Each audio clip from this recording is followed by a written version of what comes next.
আজ এসএসসি একাদশ এবং দ্বাদশের শিক্ষক নিয়োগ পরীক্ষা দেবেন 2,46,478টি পরীক্ষা কেন্দ্রে নিশ্চিদ্র নিরাপত্তা ব্যবস্থা। মোট 12,514টি পদের জন্য 36টি বিষয়ে পরীক্ষা। অন্যদিকে পরীক্ষা শুরু হবে 12টা থেকে দুপুর 1:30টা পর্যন্ত চলবে এই পরীক্ষা। 7 সেপ্টেম্বর নবম দশমের শিক্ষক নিয়োগ পরীক্ষা হয় এবং আজ একাদশ ও দ্বাদশ শ্রেণীর শিক্ষক নিয়োগ পরীক্ষা এবং 478টি পরীক্ষা কেন্দ্রে নিশ্চিদ্র নিরাপত্তা রয়েছে এবং পরীক্ষা কেন্দ্রগুলিতে আঁটো নিরাপত্তার ছবি ধরা পড়ছে। মোট 12,514টি পদের জন্য 36টি বিষয়ে পরীক্ষা এবং 7 সেপ্টেম্বর নবম দশমের পরীক্ষার পর আজ একাদশ দ্বাদশের পরীক্ষা। আমাদের সঙ্গে টেলিফোন লাইনে রয়েছে প্রতিনিধি শুভঙ্কর মণ্ডল। শুভঙ্কর, পরীক্ষা কেন্দ্রগুলির কি ছবি ধরা পড়ছে? দেখো, পরীক্ষা কেন্দ্রগুলির বাইরে এবং ভেতরে ব্যাপক নিরাপত্তা বেষ্টনী তৈরি করা হয়েছে। কেননা তুমি জানো যে রাজ্যের কাছে কিন্তু এই পরীক্ষা সুষ্ঠুভাবে পরিচালনা করা একটা বড় চ্যালেঞ্জ। এর আগের দিনের যে পরীক্ষা ছিল, অর্থাৎ 7 তারিখের যে পরীক্ষা, সেটি সুষ্ঠু ও শান্তিপূর্ণভাবেই সম্পন্ন হয়েছে এবং বহু পরীক্ষার্থী পরীক্ষা দিয়েছেন সেখানে দাঁড়িয়ে আজকের যে পরীক্ষা সেটি একাদশ দ্বাদশের পরীক্ষা। পরীক্ষার্থীর সংখ্যা কিন্তু 2,46,000-এর কিছু বেশি। সেইখান থেকে স্বাভাবিকভাবে এই পরীক্ষাটিও রাজ্য সরকারের কাছে বড়সড় চ্যালেঞ্জ। তাই সকাল থেকে যেন পরিবহন ব্যবস্থা সচল রাখা হয়েছে, পরীক্ষার্থীদের যাতে পরীক্ষা কেন্দ্রে পৌঁছতে কোনো সমস্যা না হয়। একই সঙ্গে নিরাপত্তার চাদরে পরীক্ষা কেন্দ্রগুলোকে মুড়ে রাখা হয়েছে। তোমায় জানিয়ে রাখি, সকাল 10টার মধ্যে প্রত্যেক পরীক্ষার্থীকে কিন্তু পরীক্ষা কেন্দ্রে সামনে রিপোর্টিং করতে হবে, অর্থাৎ সামনে এসে উপস্থিত হতে হবে। সেখানে তাদেরকে হ্যান্ড মেটাল ডিটেক্টর দিয়ে চেক করা হবে। কোনো রকম কোনো ইলেকট্রনিক গেজেট নিয়ে ভেতরে প্রবেশ নয়, কোনো অর্নামেন্ট, কোনো জুয়েলারি পরে ভেতরে প্রবেশ নিষেধ।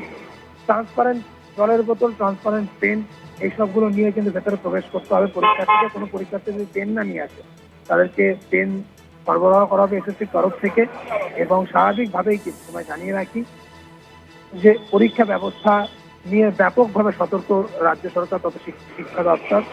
10টার সময় এখানে কিন্তু কোশ্চেন পেপার আসবে। পুলিশ যেহেতু কাস্টোডিয়ান, কোশ্চেন পেপারের উল্টো পাশে আমার স্ট্রিট থানা এবং প্রশ্নপত্র আসবে। সেই প্রশ্নপত্র ভেতরে পুলিশই প্রহরায় ভেতরে প্রবেশ করানো হবে এবং তুমি জানিয়ে রাখি ঠিক সেই সময় থেকে পরীক্ষার্থীদের ভেতরে ঢুকতে দেওয়া হবে। আমি যেখানে রয়েছে সেখানে কিন্তু 668 মতো পরীক্ষার্থী রয়েছে যারা পরীক্ষা দেবে। আগে এখানে কম্পিউটার সায়েন্স থেকে শুরু করে কমার্স অর্থাৎ বাণিজ্য বিভাগ আরো বেশ কয়েকটি বিষয়ের পরীক্ষা রয়েছে। তাহলে সেইখানে দাঁড়িয়ে স্বাভাবিকভাবে পরীক্ষার্থীরা পরীক্ষা নিয়ে ব্যাপকভাবে সতর্ক। ভিন রাজ্য থেকেও বহু পরীক্ষার্থী এসেছেন পরীক্ষা দিতে। তবে এই মুহূর্তে পরীক্ষা কেন্দ্রের সামনে ভিড় নেই, যেহেতু পুলিশ মোতায়েন রয়েছে। স্বাভাবিকভাবেই কিন্তু 10টা বাজলে লাইন করে তাদেরকে ভেতরে প্রবেশ করানো হবে এবং পুলিশ এই যে ব্যবস্থাপনা সেটা নিয়ে ব্যাপকভাবে সতর্ক। 12টা থেকে লিখিত পরীক্ষা শুরু হবে, অর্থাৎ ওএমআর শিটের যে পরীক্ষা। গতদিনের মতোই ওএমআর শিট কিন্তু পরীক্ষার্থীদের যে নকল অর্থাৎ যেটি কার্বন কপি সেটি তাদের দিয়ে দেওয়া হবে, যাতে পরবর্তীতে যখন উত্তরপত্র আপলোড করা হবে তারা যেন কোনোভাবেই এই দাবি না করতে পারেন যে তাদের উত্তরপত্রের সঙ্গে যে উত্তরপত্র আপলোড করা হলো সেখানে গরমিল রয়েছে বা তারা ঠিক উত্তর দিয়েছিলেন কমিশন সেই উত্তরকে ভুল বা অন্যভাবে কোনো কিছু করে সেখানে কারচুপি, এটি যাতে না করতে পারে। তাই ওএমআর শিটের যে কার্বন কপি সেটা তাদের দিয়ে দেওয়া হবে। এবং একই সঙ্গে কিন্তু তোমায় জানিয়ে রাখি, আজ শিক্ষামন্ত্রী ব্রাত্যভূষণ এবং এসএসসির চেয়ারম্যান সিদ্ধার্থ মজুমদার তারা দুপুর 2:30টার সময়, পরীক্ষা শেষ হবে 1:30টার সময়, দুপুর 2:30টার সময় তারা কিন্তু বিকাশ ভবনে এই পরীক্ষা অর্থাৎ গত 7 তারিখ 7 সেপ্টেম্বরের পরীক্ষা, আজকের যে পরীক্ষা, এই পরীক্ষা সম্পন্ন হওয়ার পর সেই পরীক্ষা নিয়ে যাবতীয় খুঁটিনাটি বিষয় নিয়ে তারা কিন্তু সাংবাদিক বৈঠক করবে। ধন্যবাদ জানাবো শুভঙ্কর।